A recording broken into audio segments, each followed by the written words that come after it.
வணக்கம். நான் கொட்டாச்சி. நேற்று நண்பன் சூரியை பற்றி பேசின வீடியோ எல்லாருமே பார்த்துட்டு பகிர்ந்துட்டுருக்கிறீங்க. ஆனால் நான் என்றைக்குமே சூரிய என்னோட நண்பன் தான். எங்களுக்குள்ளே எந்த ஒரு ஒளிமறைவும், அதாவது களங்கமோ நட்பில் ஒரு விரிசலோ எதுவுமே கிடையாது. அவர் மேலே எனக்கு எந்த கோபமும் கிடையாது. இன்னைக்கு உயர்ந்து இருக்கிறாப்புல அப்படின்னா அதுக்கு காரணம் உழைப்பும் அவருடைய திறமையும் தான். சினிமாவில் யாருமே ஹெல்ப்பிங்கிறது தாண்டி திறமைக்கு தான் இங்கே வேலை, அவர் உழைப்புக்கு தான் மரியாதை. அதை தாண்டி இன்றைக்கி ஜெயிச்சிருக்கிறாப்புல அது காரணம் அவர் தான். அந்த இடத்துல ஒரு நேற்று நடந்த ப்ரெஸ் மீட்டில் டைரக்டருக்கும் அவரும் ஒரு நல்ல நண்பர்கள். ஆரம்ப காலத்தில் நடந்ததை அவருக்குள்ள ஒரு சின்ன வேதனைக்கு அந்த இடத்துல பகிர்ந்துட்டார்.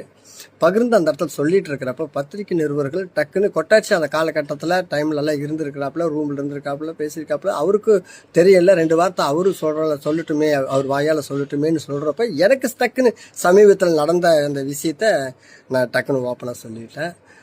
சூரி, ஆனால் தயவு செய்து என்னை மன்னிச்சுக்க. நான் எதையுமே வச்சுக்காம நான் என் நண்பன் எனக்கு ஒன்று இது பண்ணி கொடுக்கல அப்படின்றது குறையாக நான் பதிவிட்டுட்டேன்னு நினைக்கிறேன்.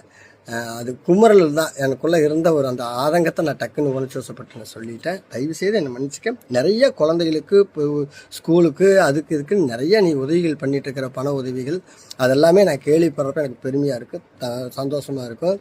சினிமா ரீதியாக நான் எனக்கு பண்ணலையே அப்படிங்கிறத டக்குன்னு நான் அந்த இடத்துல நான் சொல்லியிருக்கக்கூடாது, மூக்கு நுழைச்சிருக்கக்கூடாது. டக்குன்னு உணர்ச்சிவசப்பட்டு சொல்லிட்டேன்.